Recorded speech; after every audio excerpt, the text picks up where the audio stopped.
Lockdown से पहले गीता के घर का नजारा कुछ ऐसा था कि रोहन ऑफिस जाता था और शिविन स्कूल।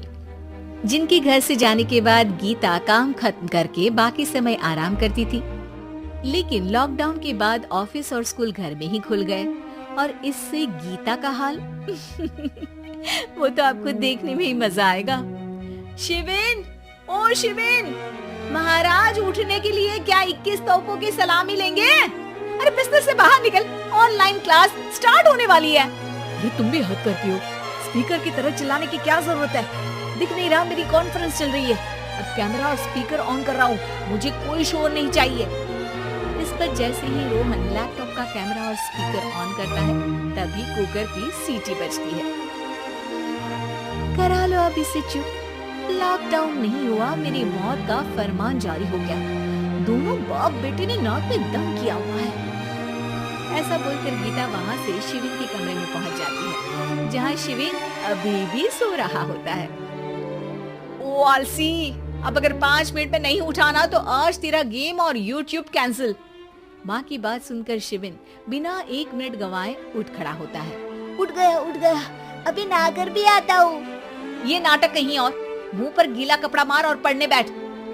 शिविन की ऑनलाइन क्लास स्टार्ट हो जाती है, जिस पर गीता उसे वहाँ बिठाकर रसोई में चली जाती है। थोड़ी देर में उसे कमरे से कुछ आवाज सुनाई देती है, जिसे सुनकर वो कमरे में वापस आती है। हाय राम, तुझे क्लास अटेंड करने के लिए बोला था, कैमरा ऑफ करके बिस्तर पर नाचने के लिए नहीं बोला था। मम्मी मुझे कुछ समझ नहीं आ रहा, आप बाद में पढ़ा देना ना, वैसे भी अटेंडेंस तो लगी गई है। हाँ बेटा जरूर, बन जा तू, अभी से हम सबका बाप बन जा। अरे नहीं मतलब कहाँ से लाते हो इतना दिमाग, और पढ़ाई करते हुए ये चला कहाँ जाता है? नाइस क्वेश्चन, दिमाग से पूछकर बता दूंगा। शिविन की बातों से परेशान होकर गीता उसे मारने के लिए जैसे ही आगे बढ़ती है तभी वो कमरे से बाहर भाग जाता है। अब शिविन आगे आगे और गीता हाथ में चप्पल पकड़े उसके पीछे पीछे पूरे घर में दोनों घूम रहे होते हैं। इसी बीच वो रोहन के पास पहुंच जाता है और शिविन को मारने वाली चप्पल रोहन के लैपटॉप पर जाकर गिरती है। ओए माँ! मम्मी, अब पापा को चप्पल मार रही हो? वो आज तक के रिपोर्टर, चुपचाप जाकर क्लास अटेंड कर ले, नहीं तो अगली तेरे पीछे लगेगी। इस पर शिविन वहाँ से चला जाता है, जिसके बाद रोहन गीता से कहता है, इस सर्कस के लिए कुछ बोलना चाहोगी? अरे क्या करूं, जब से तुम दोनों घर में रहने लगे हो, घर अपने आप ही सर्कस बन गया है और मैं तुम्हारी नौकर, कभी बेटी को संभालो तो कभी बाप के नखरे उठाओ। इन्हीं सब उथल पुथल में दिन बीतते रहते हैं, जिसमें हर रोज घर के अंदर कुछ नया सियप्पा खड़ा मिलता है, जो ज्यादातर शिविन और रोहन के ऑनलाइन स्कूल और ऑफिस से रिलेटेड ही होता है। एक सुबह, शिविन चलो उठ, आज की क्लास जल्दी है। कैमरा ऑफ करके आप अटेंड कर लो। अरे ऐसे छित्तर पड़ेंगे, दादी नानी सब एक साथ याद आ जाएंगी। गीता की लाख मशक्कतों के बाद क्लास तो खत्म हो जाती है, लेकिन उसके बाद शिविन फोन इस्तेमाल करते हुए इंस्टाग्राम रील बनाने लगता है। रसोड़े में कौन था? तुम थी, मैं थी, कौन था? हाँ, मैं गरीब हूँ। अरे ओ गरीब के बेटे, आजा, मैं बनाती हूँ तुझे गरीब। मैं बताती हूँ रसोड़े में कौन था।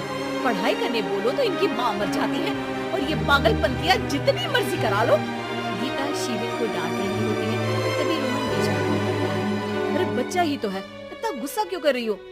बेटे का साथ देने की इसी एक कोशिश में अब शिविन के साथ साथ रोहन भी गीता के गुस्से की सूली पर चढ़ जाता है। अगर बेटे पर इतना ही प्यार आ रहा है तो इसे क्लास अटेंड क्यों नहीं कराते, इसका होमवर्क क्यों नहीं कराते? उस समय तो बहुत जल्दी मीटिंग आ जाती है, वो काम मैं करूँ और यहाँ इस बेफिजूली की चीज में तरफदारी करके बन जाओ महान। हे भगवान, कोई तो इनके ऑफिस और स्कूल खुलवाओ, मैं इन्हें और घर में नहीं सह सकती। मैं कुछ और मांग लेती, क्योंकि तुम्हारी ये विश इस साल तो पूरी होने से रही, कोरोना। हाय नास पिटे ने जिंदगी ही बर्बाद कर दी, खाए कोई पचाए कोई, कल मुझे चुन चुन कर सबको मेरी बद्दुआ लगेगी। उन्होंने दुनिया का और इन बाप बेटे दोनों ने मेरा जीना मुश्किल कर दिया। गीता वहाँ से चली जाती है, जिसके बाद रोहन शिविन से कहता है, अरे तुम्हारी मम्मी इतनी भड़की हुई क्यों है? आपकी वजह से पूरा समय घर में रहते हो और उस पर कोई काम कराने की जगह बस ऑर्डर देते रहते हो। अच्छा बेटे, सारा इल्जाम मुझ पर? पूरा दिन तो वो तुम पर ही चिल्लाती है। हाँ, मतलब दोनों का 50-50 है, कुछ करना पड़ेगा। वो कहते ना, make the best out of worst. I have an idea.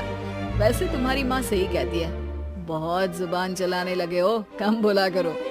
अगली सुबह रोहन और शिविन अपनी गलती को सुधारने के लिए गीता के उठने से पहले घर का आधा काम खत्म कर देते हैं, जिसे देखकर गीता खुश हो जाती है और फिर बाकी बचा काम वो तीनों मिलकर पूरा कर लेते हैं। जिसके बाद अब वो सब मिल बांट कर हर काम में एक दूसरे की मदद करते हुए लॉकडाउन का मजा लेने लगते हैं।